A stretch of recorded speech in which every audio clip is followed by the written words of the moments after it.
Welcome to the Bearded Finisher Podcast, your one-stop show for all things finishing and coatings. Your host, Zach, and a variety of industry experts will guide you through the art of perfecting your finishing and business game. From seasoned pros to fresh faces, get ready for tips, tricks, and trends to elevate your knowledge and business to the next level. What is going on, everybody? Welcome to a new episode of the Bearded Finisher Podcast. Today we have got Rise Up Labels. How you guys doing today? Doing well, thank you. Well, thanks for having us. Well, let's go ahead and real quick introduce everybody, and so we can get all the names out there and start there. Start with the ladies first. All right, I'm Callie, and I'm the daughter of Brad. I'm Hannah. I'm also a daughter. I'm mostly marketing and business development here. And my name is Brad. I had the privilege of starting Rise Up Label in 2010. 2010. So for these of you guys that don't know, Rise Up Label specializes in making stick-free labels that don't leave the residue that we all have a pain in the butt problem with when we get the cabinets from the cabinet builder. They all have that residue on them. Well, these guys make a product that does not leave the residue. And Callie and Brad, you and I met in Atlanta for the first time at a meetup that we did with Steve. And that's kind of where I got to know you guys, because you guys had a booth out there. Okay, yeah. Yeah, so IWF was super fun for us. That was the one in Atlanta. That was actually my first show ever of doing anything like that. And so it was a huge show for me because I had never done anything like that. But Brad brought me with him, and we had a blast, and we met a ton of people and made super good connections, and it was fun meeting you as well. And here we are a long time later doing a podcast with you, so that's super fun. I did not know that was your first show period. That is quite the show to go to for your first one. Oh yeah, fed to the wolves. That thing, I mean, I cringe when that show comes. I mean, it's fun, don't get me wrong, but there's just so much walking. Yeah, it's just so big. And the worst part about it, have you guys done AWFS yet? Yeah. I haven't done that one. Yeah. We're about to this coming year, though. Yeah. I love Vegas show. I mean, I'm not a big fan of Vegas. I'm too cheap to gamble. I like my money, but it's a lot more and way more condensed. But you get a lot of consistency to me in AWFS. Like, a lot of the vendors are always the same place they were. I feel like at IWF, because IWF goes on like a semi-seniority type deal, but the seniority is if I remember right, the seniority in getting a booth is if you displayed last year, you get a shot before people who haven't, but you just get to pick whatever's open.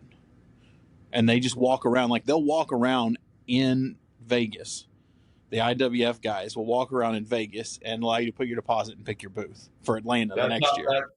That's how we've gotten to both events. They help each other.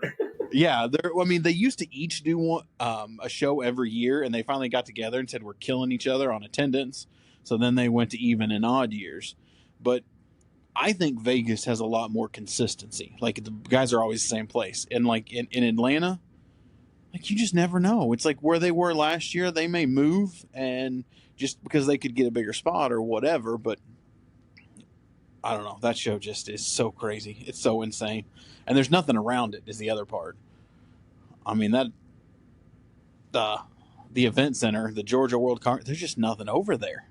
Then you get into Vegas. I mean, yeah, it's on the far end, but I mean, you've got all kinds of hotels right there, and you get to ride the underground tunnels.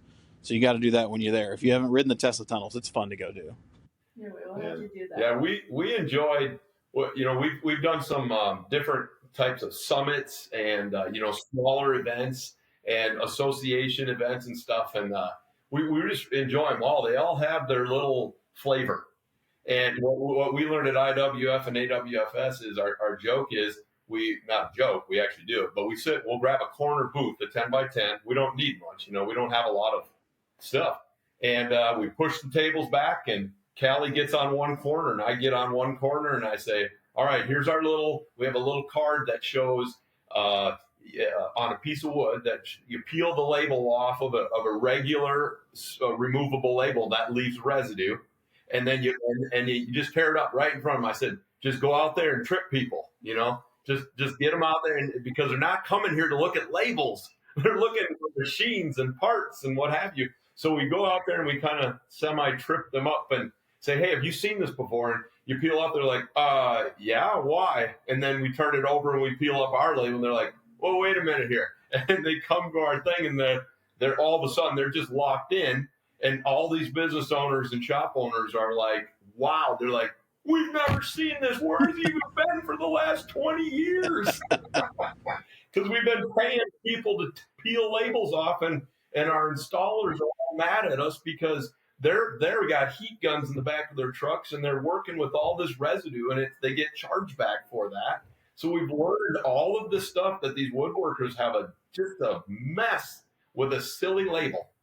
Yeah, it just something that it's a problem, but there's never been the solution, and that's where you guys come in. And you said 2010, right? That's when I started this part of the company, correct? Okay, so let's shoot back and give us a quick history lesson, kind of a bio about how you started in 2010. If prior to that, let's hear it. What led to Rise Up Labels? Girls, I want to hear how you ladies got involved with the company, and let's just kind of let's get the history. Yeah, so I've been in product sales, so to speak, since 1991 out of college. So that kind of makes me a little older guy. But I sold print and promotional products, like logo wear like that. We did labeling, marketing. Back in the days when there was lots of forms and things, it was a different world. Well, now everything's digital, right? So you don't have as much print. So labels, I had a customer in the mid 90s. It's one of the larger cabinet companies in the country right now. But I did all of their plants across the country, and I worked with them with all their labels. And then over the years, several years, I learned a ton about labels and labeling because we were solving problems at those different places. And what we today call the RiseClean label actually birthed itself back in the mid 90s. We just didn't have a clue that's what we would be doing all today. So what happened was at all of our plants, when you know how the process engineer guys and plant managers, they move around and they get another plant. And so our guys would take us with us everywhere they went. And suddenly I'm like, wow, we have really, and a lot of big plants, medium-sized plants. And so all of a sudden I have all this business and opportunities to serve people in the label processes and cabinet plants. And so I started Rise Up in the middle of that all, and fast forwarding probably 5 years ago now, I decided that this was all we were going to do because I really enjoyed the cabinet industry. I enjoy the people. I love a lot of family businesses and stuff, and kind of matches up with what we get to do here. It's just such a blessing to be able to do that. But so I decided we were going to do that, and so we decided that's all we're going to do is labels.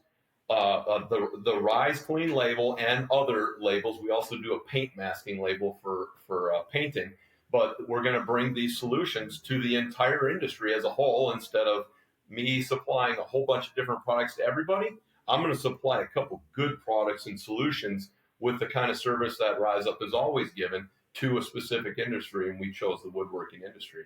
So fast forward to today. Now we got social media, we got a website for ordering. We are doing trade shows. We've become a part of associations.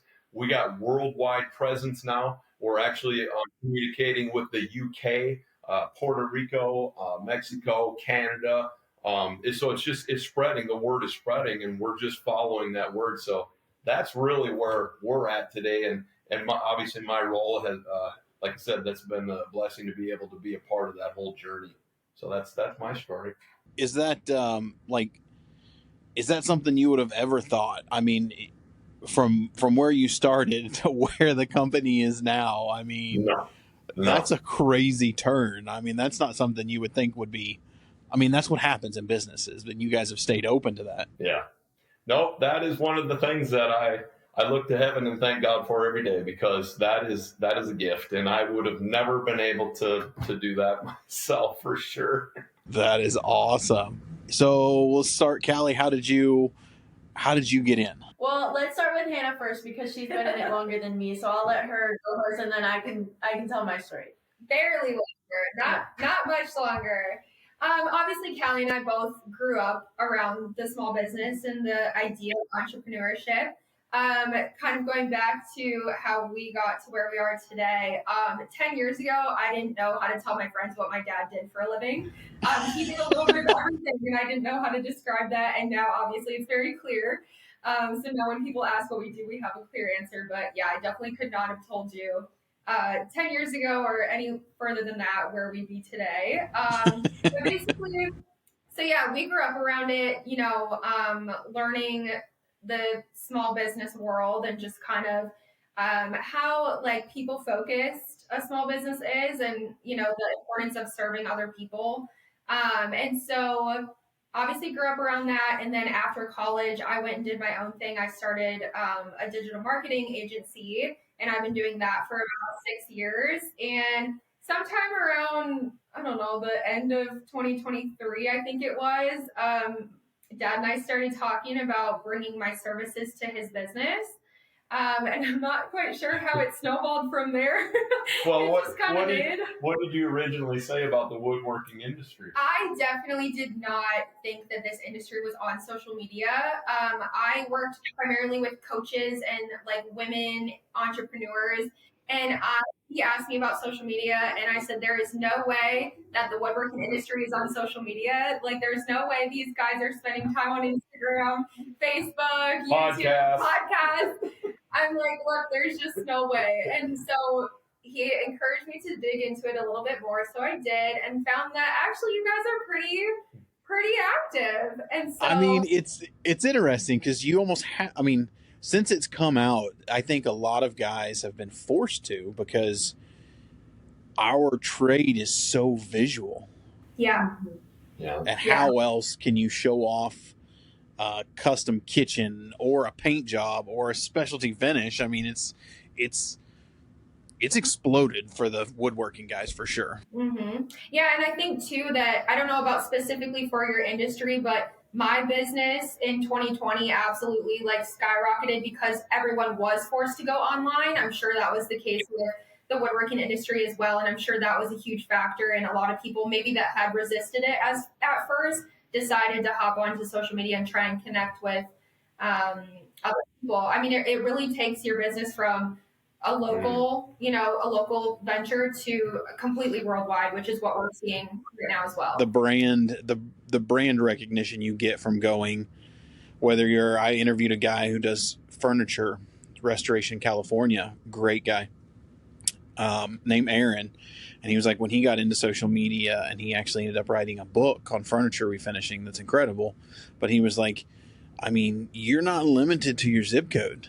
What's the greatest thing about social media? I mean, then if I'm in California and I want all those clients and have a lot of money, I can move to Utah, but they already know me. I mean, it just, once you have that realization what social media can do, it's nuts. I mean, I wish it was more prevalent when I had my business.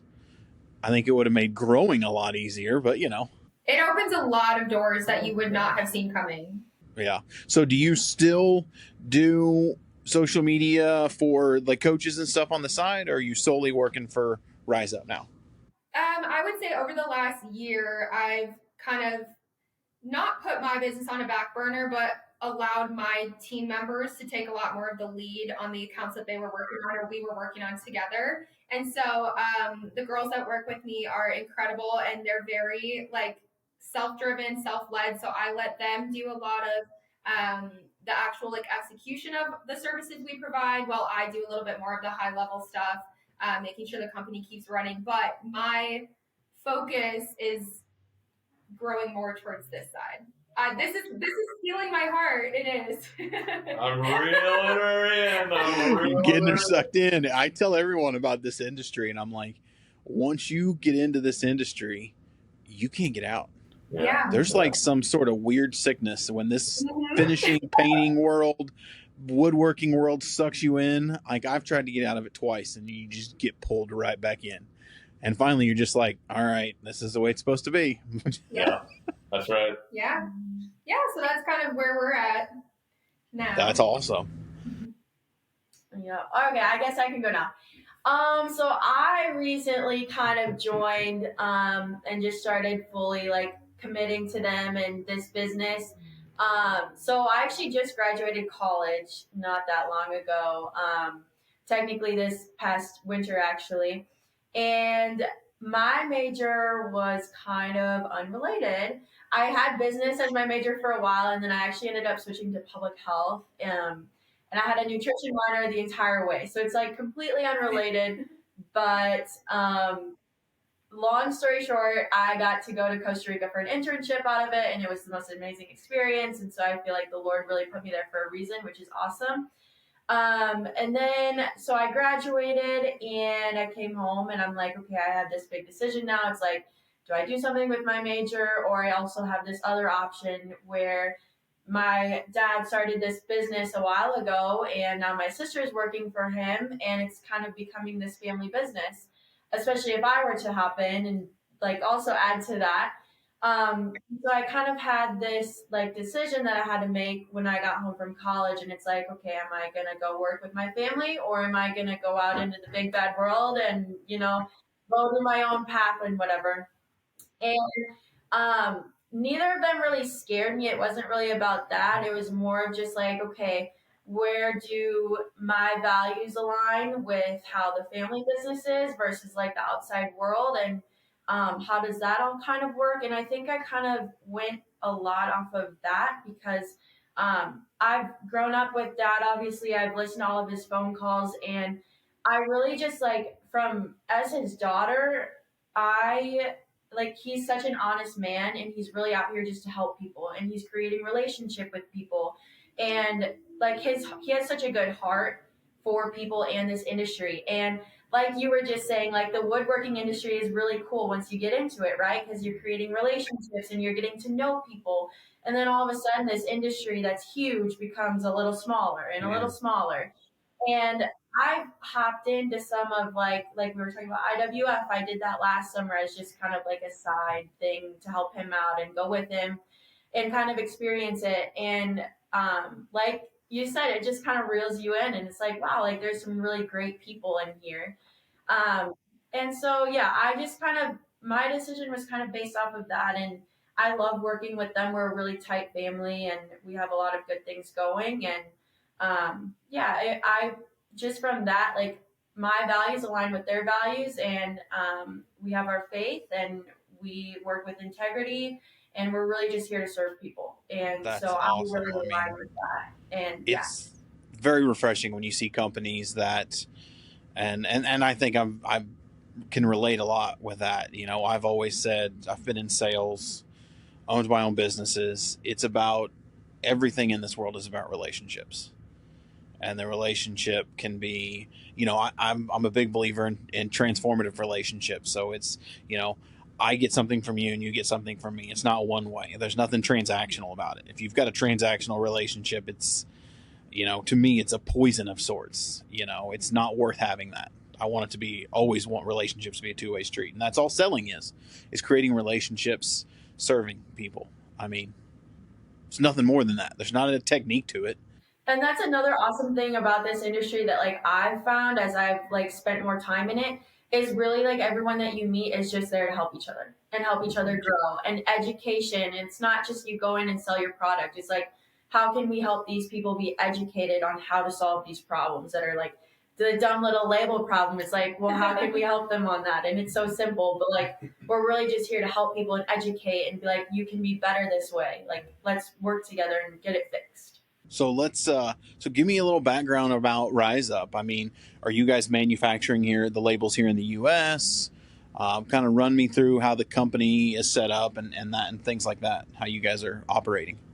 So our plant is right here in Minnesota, and we're, that at the plant, obviously there's all kinds of labels produced. The one that we're pushing the most is, I don't want to say we have one press run and all those, but it's one of those scenarios where we have the it really what labels are. It's not just a sheet of paper, right? You got a lot of people don't understand what goes into producing a label, and getting a label to work, almost flawlessly is not your everyday thing. I would never hammer on any competition, and this isn't that, but most of our competition, so to speak, is selling all kinds of labels to all kinds of industries, and it's the scenario. And I used to do that as well, right? And there's a great need for that. But when you drive into something as deep as we have in the woodworking world, you need to find actually the solutions. And it's not a matter of what I used to do. They used to call me up and say, "Hey, I can't get the label to stick or to stay or whatever." Okay, well, let me send you 5 more samples, and try them out. No, we are now in a place where we're not just providing the label, but like Callie said, we're providing a service. We've become a consultant, and I've done this for so long, and I've learned what these plants need, and we've added to our conversation not just what the label does, but how the label goes through each and every different printer, because every printer has different needs. Every software that they are running has different needs. Every CNC machine that has an auto applicator or a manual labeler is sitting on the end of it, all of that's different needs. So for me to have a business that just says, "Oh yeah, just let me send you some samples," can you imagine all that would have that? That cabinet maker has to go through just to figure out the label on his own. Yeah, I mean, in the manufacturing world, it was similar. I was with manufacturing. We made paint, and I can't tell you how many labels we would go through between our 5-gallon label, the 1-gallon label, the quart label, then the accessorial labels that go on the label that show the size if they're not printed on it. I hate labels now because of that. Yes, yes. It is. And if it's shiny, if it's shiny, it can't use this ribbon. If it's matte, you have to use this ribbon. This ink will come off with an and a solvent. This one won't, and I'm just like, it's crazy.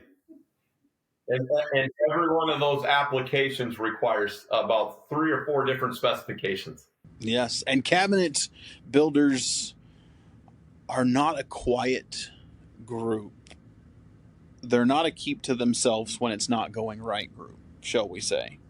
I think painters are the same way. If something's not going right, phone calls are being made, and we're going to have a discussion, sometimes loudly. So to be able to dig in and truly cater to these guys, finishers and painters, I mean, it's something that's been needed for a long time. You guys hit it hard. It's great. So this is kind of an interesting thing that's happened to me literally in just recent months. But my conversation with the shop owner or the plant manager or the engineer, whoever we're talking to, has gone from, okay, well, I'm going to sit here. I'm going to ask you about 20 questions because there's a lot that goes into figuring out what label you need. Okay, so we're going to go through all that. The last several conversations that I've had with these shops is we can do this 2 ways. I can almost send you a document that you need to fill out, or we can ask you over the phone and figure out all these details, or you can tell me what you're doing right now and answer a couple questions about what printers you have and what have you, and if you're open to having another printer, whatever. And I said, option B, I can literally just tell you what to do. You know what these guys say? Option B, please. Just tell me. Yeah, just tell me. So yeah, the girls are like, "Dad, don't get so cocky. You're just acting like you know everything." And I'm like, "No, I get that." But I take them through the thing, and they're so happy because I know exactly what they need. I know what printer. I will literally tell them, throw away I won't mention brand names, but throw away that printer and go buy this $389 other brand printer. And then we're going to get this label. It's going to be this size. and it's going to have this adhesive. And then I stop and I say, does that sound good? Yes, please. Thank you. It's like they're done. They can go and do what they do best. Yeah, exactly. I mean, I was just about to hit on that. I mean, that's the nail on the head. They do what they do best. I mean, you think of these cabinet shops and even painters, you've got a million things going through your mind as a business owner or even an operator. You've got a CNC, you've got edge banders, you've got multiple tinting equipment. Sometimes you're making your own color. And the last thing you want to, I mean, just one more thing. If you can just get one thing taken off of your list, labels is a great one to get knocked off the list. Someone just say, hey, if you do this, I'm telling you, you're not going to have problems. As a business owner, you're going, done. That one is in your court. I mean, one of the best books that I've ever read, and it actually came from Steve, was written by a guy named Benjamin Hardy, and it's called Who Not How. And opened my eyes to, I've always been the guy that's, we need to do this. All right, let's figure it out. I need to fix something on my coach. All right, I'll figure it out. I need to do this. I'll figure it out. And you read this book, and it just goes really in depth on, and find a who instead of figuring out how. Spend your time doing what you're good at. Don't spend your time trying to figure out how to do it. There's a who out there that already knows how to do it. And you can spend your time that will probably make, depending on, it doesn't matter what it is. If you're good at X, you can make more money doing X than figuring out how to do Y. Thinking you're going to save money over here. I mean, it's just great book. I mean, if you haven't read it, it's worth a read. I do Audible because have no attention span to sit down and read a book. Just doesn't work. I have a 7-year-old and a 4-year-old. It just does not work. No. But so let's talk about Rise Up. Let's talk about what you guys are really catching traction with, and that is the RiseClean label. That's the one that you see on social media. I've seen you guys post a lot of stuff about that. So just kind of, I don't want any secret sauce, but just kind of give us a rundown of that and what is making that label so unique to the industry. So I would never, ever say that we are the only, obviously. I would say that we are the only that is providing an incredibly strong solution. But again, with all of the service and the focus on the industry and trying to understand their business. I just don't know anybody else doing that. So that's where we have really honed in on you guys and on the industry. And so the RiseClean label, RiseClean is now a trademarked name because we like the name because, Rise Up is our name and the RiseClean rises clean off of the every product you put it on is just it's a good way to do it. So that's the product. That label can be put on any part. Anywhere from the beginning when they're on the CNC cutting the big pieces of plywood and sheets into doors, frames, all the parts, drawer fronts, and that label is auto applied. The label will work with auto appliers. It will work with all the manual printers.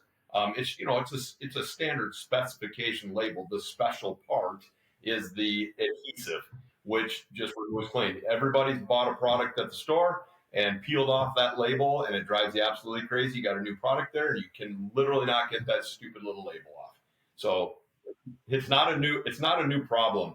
And someday maybe we'll bounce into different areas, but for now we're going to focus on wood. So that label, and again, can be put on the part at any point in the process, finished, unfinished, wood, MDF, HDF.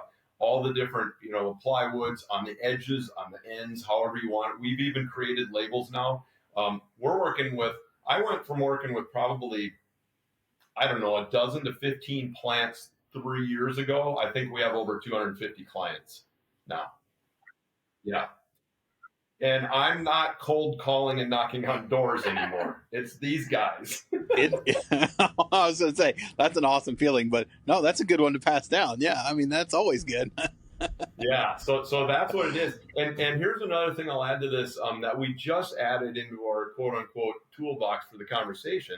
I asked some plants. I said, everybody's told me about how terrible their labels are and all the pain of taking these labels off, and their installers are mad at them, our assembly people are, I'm paying a guy at the end of it. I said, somebody help me with some numbers here, because some people want to hear numbers, which as a business owner, we should.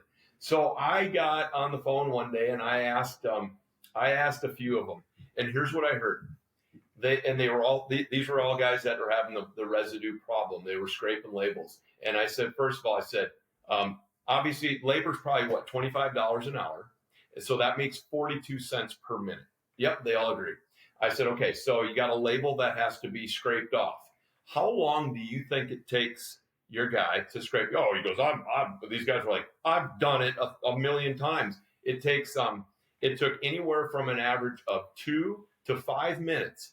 And that 5 minutes is all the way, you got to get the tone, the solvent, you got to have rags, you got to buy all that stuff. So there's a lot. He goes, and that's not even to say of when our installers do it. They charge us back for the labor of scraping off labels. So we call them chargebacks, and nobody likes chargebacks. So it was 2 to 5 minutes at 42 cents a minute. And then I said, okay, so what kind of materials? I got solvent, I got rags. I go, how much solvent do you think you use to peel off one label? And a couple guys go, it's anywhere from 1 to 3 ounces. Okay. So, and then I went on and I found out solvent's about 28 cents an ounce. So when I added all of this together, and this is where Hannah, what do you call our label? The 4-cent solution to $1 million problem. Yeah. Somebody else said that. Yeah. Somebody else told us like that. Yeah, I give her credit because she's really smart. So the 4-cent problem, $4 problem, this is where it happens.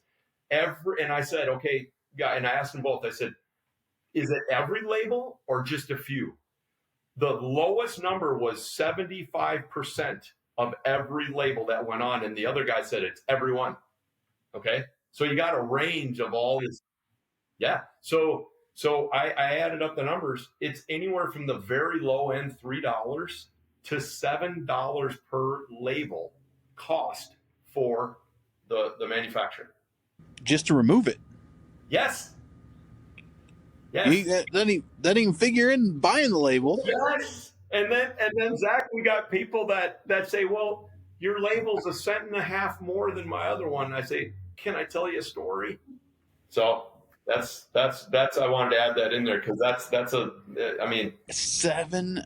I'm rolling through those numbers and I'm like, you guys are gonna just explode. I understand there's gonna be, this industry has the diehards.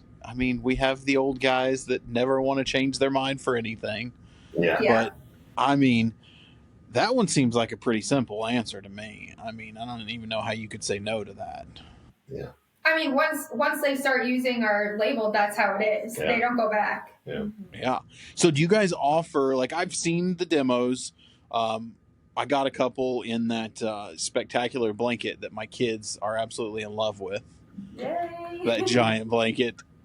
Thank you guys. That thing is awesome. Anytime the kids are having a movie night, they're like, can we get the big blanket? I'm like, it's in the closet. Oh, that's sweet. And then for some reason they still fight over it. I'm like, guys, this thing could cover both of you 6 times. When you bundle that thing up, it's hard to even pick up. It's so heavy. It is so heavy. Oh, well, they love that thing. But so I've seen the samples. Do you guys offer it in varying sizes? So I could order I'm going to call it a standard shipping label, or I could order an address label, all with that same adhesive. Absolutely, yeah. Whatever the need is. We're custom manufacturing these labels. We're making them to spec. And the reason that we have a store now is because everybody wanted ease of ordering. So we have an Amazon type store. We're actually building a new version right now because of all the need and all the requests. But we'll have all of the major sizes on there, all the way from a little 4x1 to 3x2s, 3x3s, 4x2s, 4x3s, 4x4s. And we've even done some custom things to them, like put a little bend perf in them so they can put a label on the face of a piece and then bend the edge around the top. When their parts are sitting vertical, they can see it vertically too. So we've just learned we've learned so many things, and we're just adapting as we go and learn. But we'll make a label any which way they want it. Some people like to have color on it so they can signify the day it was produced, and their people are visual. So there's all kinds of things we can do to the label. What about is it roll flat, or will you guys do both, like sheet or roll? Sheets are not the avenue we go. That's a whole different process. It's all rolls right now. It's all rolls. It's all rolls, and you guys have. Do you guys sell the printers too? Do you guys have access to them, or we don't? What do we do with the printers, Calvin? So we recently have been, we don't sell the actual printers, but what we do is we send out printer suggestions. We like to suggest a certain type of printer because that's what's going to be the most beneficial for the cabinet maker. It's going to be like, we talk about the most industrial kind and what's going to be the most cost effective for them. And so we just like to educate on the types of printers that we think is going to be best for them. But we don't necessarily sell them. But we do have on our website right now, we have a blog actually that you can click into, and it will bring up all of those printers that we recommend based on what that plant is producing. I'll shoot me that link, a link to that, and I'll tag it when the show comes out. I'll put it down there for you guys to go look at. Put it down in the show notes. Software, is that just straight link to the printer, or do you guys recommend specific software to be able to get what you want? I mean, how does the software side working? The software is really that's up to the user. Whatever they're using, you know all the big names. All those big names in the industry are in every plant that we go to. Every once in a while, we'll run into a different name we've heard, but that really doesn't affect the use of the label. Okay. Just making sure everyone has all that. So, what's next? I mean, what do we got coming out? Anything new that you guys are working on? Yeah, so a couple things that we're excited about. Number one, we're going to put out what we're calling this is in concept stage, but we want to do video shorts type things, where we're going to put on our website, and we'll be able to put them in all of our email follow-ups. We're going to put little videos together, little training things to show everybody in the industry, see what we'll talk about the printers, and then another one we'll talk about the application. Then we'll talk about what to do if something. So we're going to put a lot of videos together because we really believe that people respond to that well, and it's easy we'll put a little caption above it. Probably drop that in our FAQs or part of our website. So we're excited about that. And then we also have another product that you know about. It's called our paint mask label. That is, story short, that is a label that allows you a lot of plants, before they'll put a part through the paint booth or spray booth, is they'll cover up the labels with masking tape, 3M tape, Scotch tape, all kinds of things, none of which are made for that environment. We have a label that is a one-step, multi-layered, we call it a paint mask label, and it's all clear.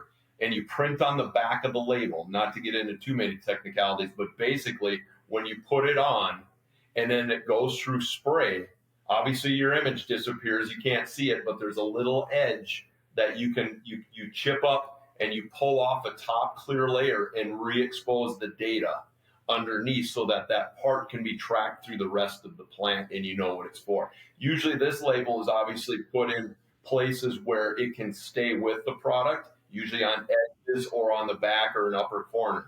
But it allows it in one step instead of multiple things going on the part and labels falling off and paint mask falling off, masking tape falling off. So that's another product that we're excited about. So is that one out now? It is. Yep. It's just there's a little more of a process that the plants have to go to make that change. I was going to say, I feel like that's going to have a special printer to it. Not a special printer. It can be printed on the thermal printers, but it's a different process. It's a long sales cycle. Okay. I mean, I like that for those guys that are doing finishing. I mean, clearly in the cabinet world, not as many of them are doing finishing as you know, probably should be, but that's a story for another time. I mean, my 10 plus years in the business is glad there wasn't as many guys doing finishing, because That's right. that allowed me to have a business. That's right. So let's talk about, I mean, one thing I always like to have is I like to ask is what's the vision and the goals for Rise Up? Anybody want to tackle that, or you want me to? You guys have any You thoughts? can start. Well, yeah, that's okay. That's a great question, and I have a vision. I personally have a vision for this company. As you can see, I'm one blessed man to have these two next to me in business and in life, and to be their father. Yeah, to be their father has been the greatest thing in my life, and now to have them next to me, and they're incredible. These two are so smart, and they bring stuff to the table that I couldn't even think of. So the vision for this is for it to become what would you call it? Just a conglomeration of gifts and talents and expertise and the knowledge base that I've gained over the years, and being able to pour that in to these guys. I don't know 100% if they're going to take the business on it. But if they do, that's all part of this journey, and that's all part of this vision. I totally believe that we are definitely called to this industry, and like I said, this just didn't happen overnight. This didn't just all of a sudden here we're just going to do this. So to take that and to run with that and to go with it, and to be in an industry where we love the people. I mean, we're not the only family story. No, yeah, I mean, there's a lot of them. Oh my goodness! And when you bring that to the table and you start making these connections, and I don't even like the word necessarily networking, but the relationship building and the time spent together, and when we go to these shows and these summits and these things, and everybody's helping each other and helping each other be more successful, not just in business but in life. It's just so I can see a vision of being a part of this for a long time, and no reason to ever really go away. But also to be flexible to the new things that come along and the new needs that come along. And the more that we stay in this industry, the more beneficial we can be to it. And we'll just see where that goes. We've watched guys like you and Steve and people that are just dumping knowledge and this kind of thing into these people. It's like, this is just a good group of people. Yeah, I mean, I think it's an industry that has long needed it since I've been in it for 10 plus years. Got into it for family reasons. I mean, my father-in-law, actually one who started the business, and how I got into it, he mentored me a lot with, entrepreneurship and business ownership. But the knowledge piece of it is something that has been lacking. So bringing that has been, I mean, I'm almost a year into this, and it's probably been, I'll say two things: the least amount of money I've made in a year and the most fun I've had in a year. It has been a blast. It's not the most lucrative business in the world, but that all comes with time. Hopefully, we'll get there eventually. But it has been a lot of fun, and the stuff that I've learned, I mean, has just been mind blowing. I mean, what about you ladies? Do you have any vision of yourselves in the industry going down the road, or any goals that you want to accomplish? Yeah, I think I've kind of decided that this is what my future looks like work-wise. I really enjoy the people. I really enjoy the business development piece. That's something I really enjoy doing, like skill and task-wise. I mean, I'm very passionate about being a business owner and working with a team as well. I love leading a team. I've been able to do that with my own team for the last 6 years, and obviously would love to continue that, even if it's with a different business. I think another goal of mine is just to expand my knowledge in the industry and be able to, I mean, I've learned more in the past year than I ever could have imagined. And I think that all of us have, and just being able to become more of a resource, maybe even beyond just our 1 or 2 label resources or label solutions, to just be able to answer more questions, honestly. Mm-hmm. That's awesome. To help. Yeah. I like it.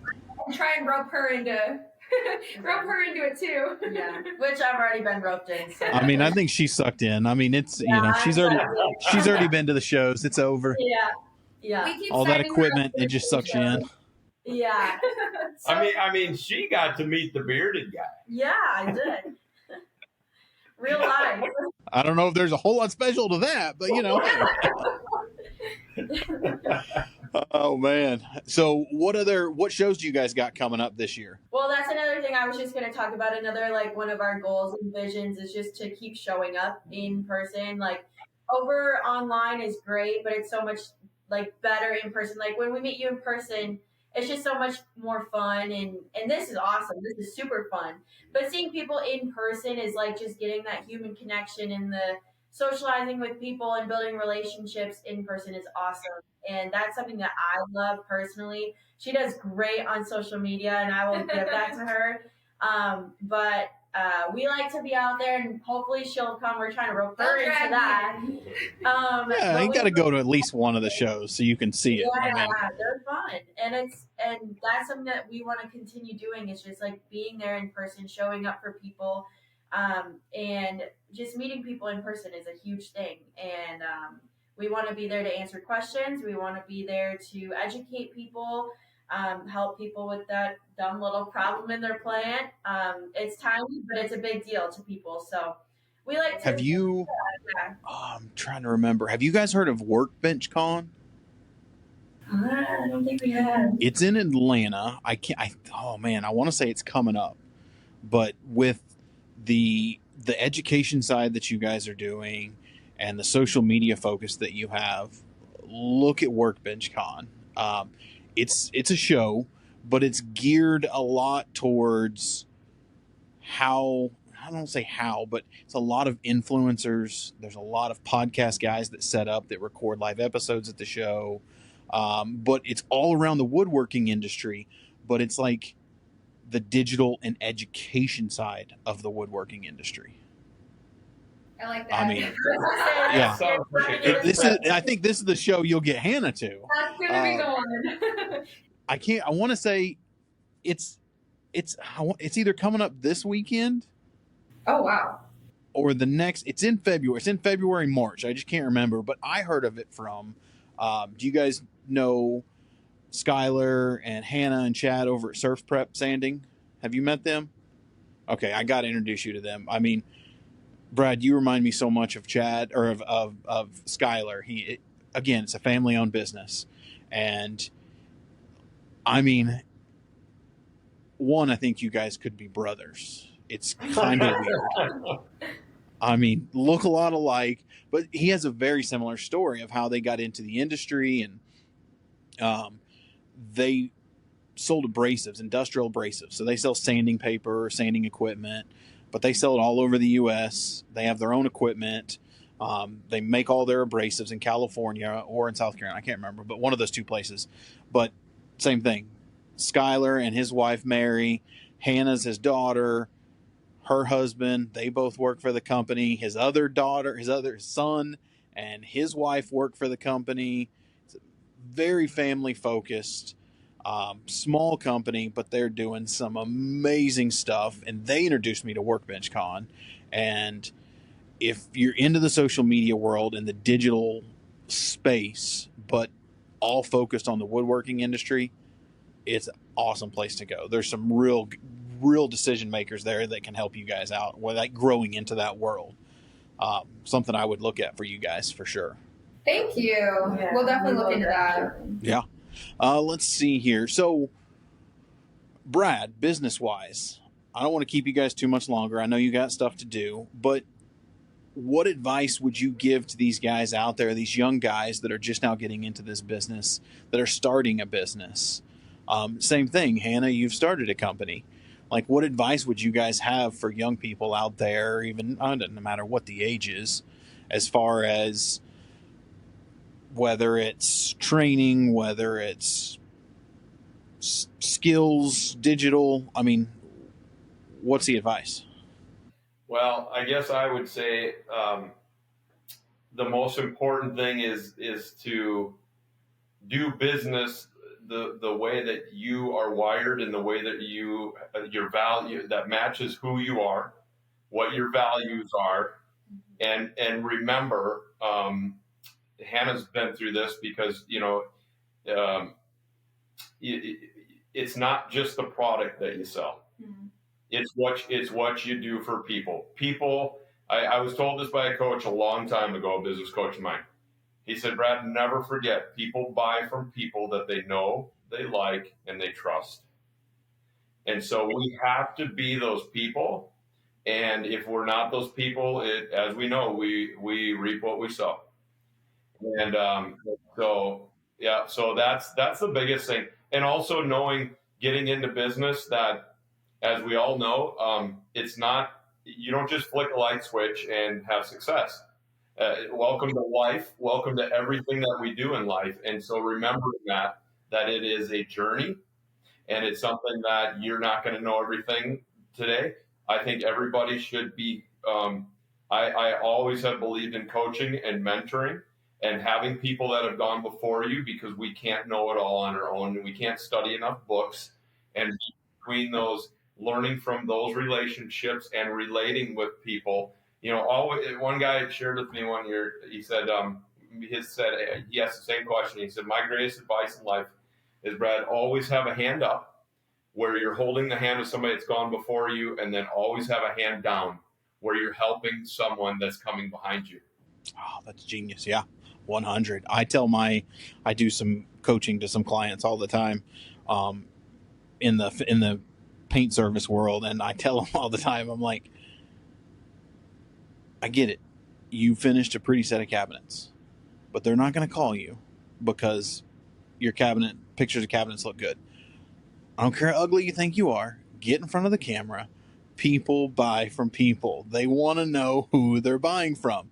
Get out there. Get comfortable with it. The more comfortable you are in front of the camera, the more business you're going to get in the back end. The faster you guys buy into that, the easier this world is, especially right now.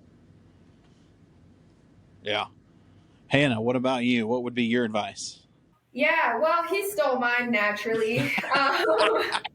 He's allowed to, he's dad. Yeah, I mean, to gear it a little bit more different direction, just never stop developing yourself personally. There is always something new you can learn, a new skill you can pick up, a new, nugget out of a book. There's just always someone or something that can help you push forward. So just not getting complacent. I always try to have at least one, if not two or three mentors in my life, whether that's for work, personal, relationship, anything, like whatever area it helps you and will flow into the other areas. And so just, always asking for help and just kind of having that humble mindset of somebody knows more than you and you can learn that. So you never want to be the smartest person in the room. Never be the smartest person in the room. Exactly. That's when you get in trouble. Exactly. Yep. That's been a big thing. Man, this has been an awesome episode. I've learned a lot. Hope you guys have enjoyed it as much as I have. Been awesome talking to you. My final question will go around the table as I say it. I end every episode with this question. I want the relationships, the transformative, the people to know who you guys are. So give me either something that would surprise the finishing community about you guys, or a hobby outside what you're like when you're not working on labels. We'll start with the youngest going this round.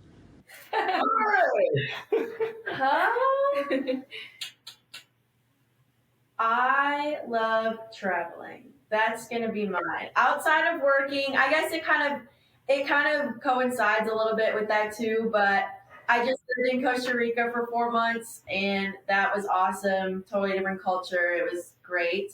It really forces you to learn how to deal with people and all sorts of different cultures, and I think that's something that's really important to learn.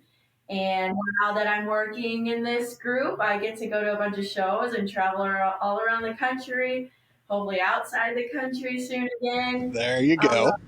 Yeah, but that's something for me that I love to do is I just like to get out, go see places, go see people, and just learn a bunch of things about the world. So That's awesome. My wife she's in the corporate world. She works for a defense contractor, and she just started a new company. She was with her previous company for 18 years. wow. Out of college, started with that company, worked with that company until December of last year, and then went. A guy that she used to work with is now the CEO of this new company, but it's all in defense, missile defense, and planes, and I don't know. I can't know much. I don't have clearance, but she's in Israel right now, Oh wow. and she's That's awesome. been in Israel for 2 weeks because the parent company is an Israeli defense company, and they have an arm here in the U.S., and she works for that arm. But she's traveled before, but kind of both. What all of you have said is, she's finding it just how different, getting to see different cultures and even how they work in the business world. She's like, how they operate in the business world is just a complete 180 of how Americans operate in the business world. One of what you work, but just how. I mean, it's constant. She says it's constant pushback. Well, just push back. Just wait. We signed a contract. I don't care if we signed a contract. Just push back. And she's like teacher's pet. Like, does not break a rule. So she's going, all right, guys, I'm struggling with this. And then her boss is a lady in the industry, and she's from Israel. She's like, that's just how we do it. Doesn't matter what it is, you fight back to win. You argue to win. And so she's been calling me at, 2 o'clock here. I want to say it's like 11 o'clock there or something. They're like 8 hours ahead of us. So we get to talk like once a day. So hearing the stories about how the cultures are different over there, and this is her first time to Israel, she's like, it's crazy. Yeah, that's awesome for her though. It's really cool to experience something so different like that. And then you come back and it's like, whoa, like I forgot this is what is normal for us. And like, it's just very different. And It is. There's a lot of differences. yeah, you take some things from both and you're like, okay, cool. How can we use the good things from this and the good things from this? And it's a really cool perspective to have for sure. So what about you, Hannah? I think my little fun fact is usually that I've never had like a corporate job. I started my business while I was still in college and took it full time right when I graduated. And so yeah, so I've never had that like corporate thing going. I've been my own boss since I was, I think, 19, which has probably made me even stronger headed for all the people that have to deal with me. But yeah, it's fun. It's great. And actually, my other one was going to be funny that we started the conversation this way earlier, but I'm the horse girl of the family. So yes, horses. Yeah, we were talking offline about my new infatuation with horses, and a guy that my wife works with, he's the CTO of the company. They live in Tennessee, and his daughter just got into dressage and the Arabian horse shows, and he's like, we just bought like a quarter of a horse that cost me like $50,000, or we lease it. He's like, don't do it. Don't get into horses. And I'm like, they're expensive. Yeah, they're expensive for sure, but so worth it.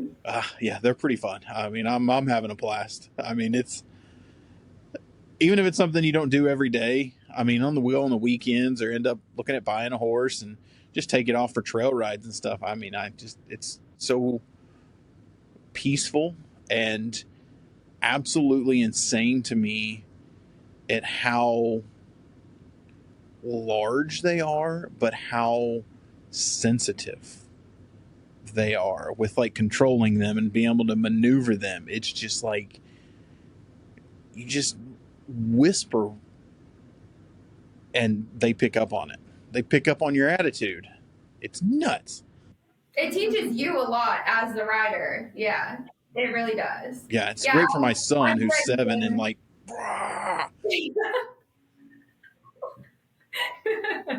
Yep, I've even dragged Brad to a few of my lessons, and I think you enjoyed it. Yeah. Yeah. Different world. So, Brad, what about you? The patriarch. What is interesting factoid? Well, I don't think I've ever been called the patriarch, so I'm going to go with that. That's crazy. You just had a woo. But Probably, I guess what I would share is this. Beyond the number one most important thing, my relationship with God is my family and people. And I absolutely love people. These are two of my favorite human beings on the entire earth. My mom and dad, and my sister and my nephews. I'm very blessed to have people that I love so deeply. And then, like I said, to be able to put that into the business world and love on people and be loved by people is just like, what's greater? But my happy place where I really escape and find, that people wouldn't know about me that are out there is, I absolutely love the outdoors. I grew up hunting and fishing as my dad's number one hunting and fishing partner. And as of today, I have 24 and 22-year-old girls who go every single year on a pheasant hunting trip with me and their grandpa. And we do a fishing trip into Canada. We started a new tradition last year, and the four of us go on a fishing trip in Canada for a week. And I don't know. It's hard for me to find something this side of heaven so special. If I'm hunting, it's pheasant or quail. I love pheasant hunting. It's the most. Pheasant hunting in general is fun. I did a European pheasant hunt. Have you done any one of those? No. It's not the most sporting type of hunting, but man, it's a lot of fun. It's usually at a facility where you can do all types of hunting. So it's, they breed the birds there and then you hunt them. But they have the dogs. This place had a huge cabin that we stayed in. But when you go pheasant hunting, there's this huge 30, 40-foot tower. There's trees all around it. And there's like 10, I would say, positions around this tower. Oh, yeah. I think we've heard we've seen of that. this. And do they let them go? Yeah. And then like we did 2 guys at each one, and there's just a bucket full of, they give you the ammo for your shotgun. You have to use their shots. And they just blow this buzzard, and they'll let like 20 of them out, and then it's just war. Everyone goes, and there's a dog at every position, and then if any of them get away, the dog chases them and then flushes them out of the trees. Then you kill them, and then you go to the next position, all the way around. My gosh, it's like a game. It's 100. I think they end up doing like 100 pheasants or something. And then at the end of the night, you go to dinner. And this is one of the best parts to me because I like the bougie pheasant hunting. You go to dinner, and the guys clean your birds. And before you leave for the night, you pick up your bag of cleaned birds. Okay, so you got to give us 1 minute to give you the Klingman version of pheasant hunting in South Dakota. Let's hear it. They're already making the sounds. Well, I know it's going to be good. Okay, so when they were probably 2 and 4, I said, Dad, who's grandpa, I said, we got to take the girls. And we were hunting with my grandpa at that point. So we had 4 generations in the pickup. Okay. And in South Dakota, it's not a tower where guys are posted around. We literally drive gravel roads and look for birds, and then we get out and we jump them or we walk the ditches. So, Hannah, what's your role? What's your role in the pheasant hunt? Neither of them carries a gun. I drive the truck, so when somebody spots a bird, we're going like 40, and I'm slamming on the brakes, and all the doors are flying open. It's like pure chaos. That sounds fantastic. And then what's Callie's role? Oh Lord, I hate to say this on a podcast, but I am technically the bird dog of because we don't. Yeah, we don't have a dog, so we all have a role, and that is. Hey, everyone's got a role. Everyone's got a role, correct. Hannah's driving. Yeah. I'm in the back. Also, we ride in the front seat. Yeah. We put Dad and Grandpa in the back. Dad and Grandpa can't see anything. So Hannah and I are in the front. We're the only ones that can spot a bird. And so we'll sit in the front. Dad and Grandpa are in the back. And we'll be like, Rooster, and Hannah will like speed up. We'll slam on the brakes. Dad and Grandpa hop out. They got their guns. Oh, man. It's fun. Hannah, I'm just I'm envisioning all the awesome reels that this is going to bring at the next pheasant hunt. We have some good stories. There's got to be a video present, and this, I think, has got to be documented for history for when you girls have kids, because this has got to be shared. Just wait till we tell Grandpa that we have to record our next hunt. He's gonna fall over. Oh man, that's pretty good. I like that. That's our version. Yeah. I think that's a pretty good version. I mean, that's a lot more entertaining than mine. Mine's just pretty, it's you shooting a bunch of your shoulders sore, but you're not laughing near that hard. Yeah. I knew it worked, Zach, when both kids went to 4 years of college. They never missed a trip. That is good. We flew Callie home from Costa Rica to go for it. She flew from Costa Rica. I forgot about that. I did fly home from Costa Rica to Just go for hunting. hunting for 1 weekend. Just for the weekend of now, that's dedication right there. 2 days. Yeah. That is awesome, man. You guys are great. I love what you guys are doing. I mean, story's phenomenal, product's killer. Can't wait for you guys to keep blowing up out there. Thank you again for coming on the show. Thank you. Thanks for All you having us. guys out there, if you're not following me, make sure hit the like button, hit the subscribe so you know when these videos are coming out. Make sure you're following us on all major platforms. Wherever you get your podcast, we've got you. Brad, Callie, Hannah, you guys are awesome. Thank you for coming on, and hope to see you guys again soon in person. Thank you, Zach. Awesome. Thanks, Zach. I'll be there. And that's a wrap on this episode of the Bearded Finisher Podcast.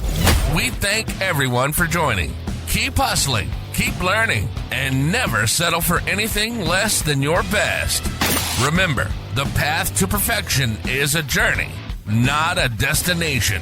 Until next time.